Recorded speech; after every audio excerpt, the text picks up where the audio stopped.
Hello दोस्तों, talk हम में आपका स्वागत है।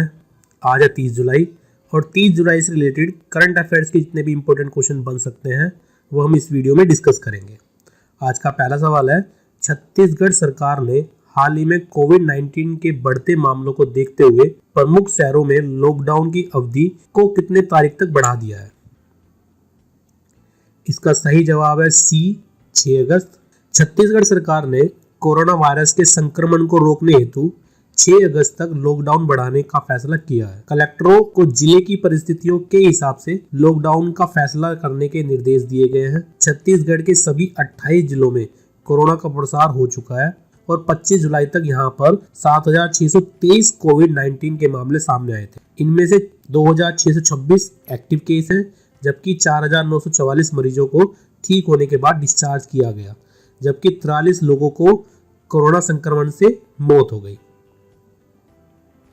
केंद्रीय वित्त मंत्री निर्मला सीतारमण के अनुसार वित्त वर्ष 2020-21 के लिए सरकार ने कितने लाख करोड़ रुपए का विनिवेश लक्ष्य रखा है? इसका सही जवाब है बी, 2.1 लाख करोड़ रुपए। वित्त मंत्री के अनुसार इस वित्त वर्ष 2020-21 के लिए मोदी सरकार ने 2.1 लाख करोड़ रुपए का विनिवेश लक्ष्य रखा है। इसमें 1.2 लाख करोड़ रुपए पीएसयू के विनिवेश में आएंगे और 90,000 करोड़ रुपए वित्तीय संस्थानों में हिस्सेदारी बेचकर जुटाए जाएंगे। केंद्र सरकार की विनिवेश की योजनाओं के बारे में बताते हुए वित्त मंत्री निर्मला सीतारमण ने कहा कि समय आने पर सरकार उचित कीमत पर हिस्सेदारी बेचेगी। उन्होंने कहा कि पहले ही लगभग 22 से 23 ऐसे पीएसयू कंपनियां हैं जिनके विनिवेश को सरकार की ओर से मंजूरी दी जा चुकी है। आज का तीसरा सवाल है, भारत और किस देश ने 27 जुलाई 2020 को रक्षा उद्योग और प्रौद्योगिकी साझा करने समेत कई क्षेत्रों में रणनीतिक सहयोग को बढ़ाने का संकल्प व्यक्त किया है? इसका सही जवाब है डी, इंडोनेशिया। भारत और इंडोनेशिया ने रक्षा उद्योग और रक्षा प्रौद्योगिकी की पहचान सहयोग के संभावित क्षेत्रों के तौर पर की है। बयान में कहा गया कि रक्षा मंत्री राजनाथ सिंह और इंडोनेशिया के रक्षा मंत्री प्रबोवो सुबियांतो ने इन क्षेत्रों में द्विपक्षीय सहयोग को और मजबूत करने को लेकर अपनी प्रतिबद्धता जाहिर की। भारत और इंडोनेशिया एक पड़ोसी देश है। भारत के अंडमान और निकोबार द्वीप समूह अंडमान महासागर में इंडोनेशिया के साथ एक समुद्री सीमा साझा करते हैं। दोनों देशों के संबंध भी लगभग 2000 वर्ष पुराने हैं। भारत का जकार्ता में दूतावास है और इंडोनेशिया दिल्ली में एक दूतावास संचालित करता है। आज का चौथा सवाल है, भारत सरकार ने चीन पर एक और डिजिटल स्ट्राइक करते हुए कितने ऐप्स पर प्रतिबंध लगा दिया है? इसका सही जवाब है डी, 47। केंद्र सरकार ने भारत और चीन के बीच जारी तनाव के बीच 47 और चीनी ऐप पर प्रतिबंध लगा दिया है। केंद्र सरकार पहले ही 59 चीनी ऐप्स पर बैन लगा चुकी है। मीडिया रिपोर्ट्स के अनुसार यह सभी 47 ऐप्स पहले बैन हुए 59 ऐप्स के क्लोन हैं। मीडिया रिपोर्ट्स के अनुसार बताया जा रहा है कि यह 47 ऐप भी देश के डाटा प्रोटोकॉल का उल्लंघन कर रही थी। इन पर डाटा चोरी करने का भी आरोप है। यह ऐप यूजर्स की निजी और गोपनीय जानकारी को इस्तेमाल कर रहे थे और इन्होंने गोपनीयता कानून का उल्लंघन भी किया है, जिस वजह से इनके ऊपर केंद्र सरकार ने प्रतिबंध लगा दिया है। आज का पांचवा सवाल है, पृथ्वी विज्ञान मंत्रालय ने अपने 14वें स्थापना दिवस के अवसर पर किस मोबाइल ऐप का शुभारंभ किया? इसका सही जवाब है ए, मौसम। पृथ्वी विज्ञान मंत्रालय के स्थापना दिवस के मौके पर 27 जुलाई 2020 को पृथ्वी विज्ञान मंत्री डॉक्टर हर्षवर्धन ने मौसम मोबाइल ऐप की शुरुआत की है। यह ऐप देश भर के 800 स्थानों के मौसम का हाल बताएगा। ऐप मौसम की सटीक जानकारी देने के साथ शहर का तापमान, सूरज के उदय और अस्त का समय भी बताएगा। समय समय पर मौसम के बिगड़े मिजाज की चेतावनी भी जारी करेगा। आज का छठा सवाल है, प्रधानमंत्री नरेंद्र मोदी ने हाल ही में वीडियो कॉन्फ्रेंसिंग के जरिए कोविड-19 परीक्षण की कितने अत्याधुनिक परीक्षण प्रयोगशालाओं का शुभारंभ किया? इसका सही जवाब है बी, 3। ये प्रयोगशालाएं भारतीय आयुर्विज्ञान अनुसंधान परिषद के अंतर्गत नोएडा, मुंबई और कोलकाता में राष्ट्रीय संस्थानों में स्थित है।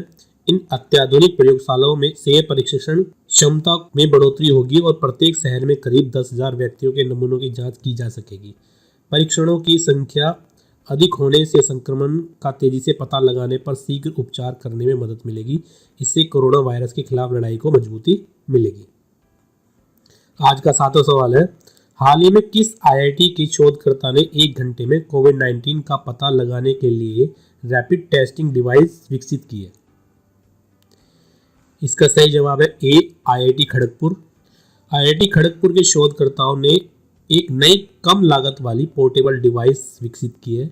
ये पोर्टेबल डिवाइस जो कोविड-19 का परीक्षण कर सकती है और 1 घंटे में परिणाम दे सकती है। नई तकनीक में RT-PCR परीक्षण के समान सटीकता है, जिसे अब परीक्षण के लिए मानक माना जाता है। नमूने का विश्लेषण करने के लिए डिवाइस एक डिस्पोजेबल पेपर पट्टी का उपयोग करती है और परिणाम एक मोबाइल एप्लीकेशन में उपलब्ध कराया जाता है।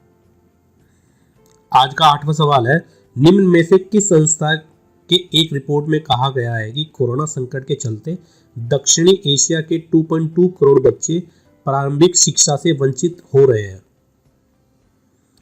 इसका सही जवाब है ए, यूनिसेफ। कोरोना वायरस महामारी फैलने के कारण भारत सहित दक्षिण एशिया देशों के करीब 2.2 करोड़ बच्चे अपनी प्रारंभिक शिक्षा से वंचित हो गए हैं। ये बात यूनिसेफ के एक नए अध्ययन की रिपोर्ट में सामने आई है।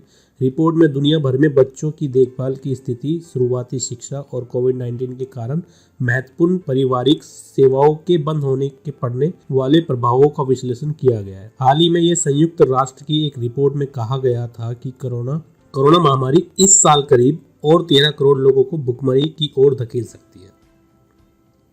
आज का 9वां सवाल है, भारत ने हाल ही में बांग्लादेश को कितने ब्रॉडगेज डीजल इंजन सौंपे हैं? इसका सही जवाब है डी, 10। रेलवे के मुताबिक इस फैसले से पड़ोसी देश के साथ आंतरिक और अंतर्देशीय आवागमन सुलभ होगा। भारत ने 27 जुलाई को बांग्लादेश को 10 ब्रॉडगेज डीजल इंजन सौंपे हैं। पश्चिम बंगाल के नादिया जिले में पूर्वी रेलवे के गेड़े स्टेशन से सभी इंजनों की रवानगी हुई। इन भारतीय रेल इंजनों को बांग्लादेश के दर्शना रेलवे स्टेशन पर रिसीव किया गया। ब्रॉडगेज लोकोमोटिव सौंपने से बांग्लादेश रेलवे की शक्ति में काफ़ी वृद्धि होगी। भारत पिछले कुछ वर्षों में पड़ोसी देश बांग्लादेश में सड़क, रेलवे, बंदरगाह विकास के लिए कई परियोजनाओं को मदद कर रहा है। आज का 10वां सवाल है, CRPF स्थापना दिवस निम्न में से किस दिन मनाया जाता है? इसका सही जवाब है सी, 27 जुलाई।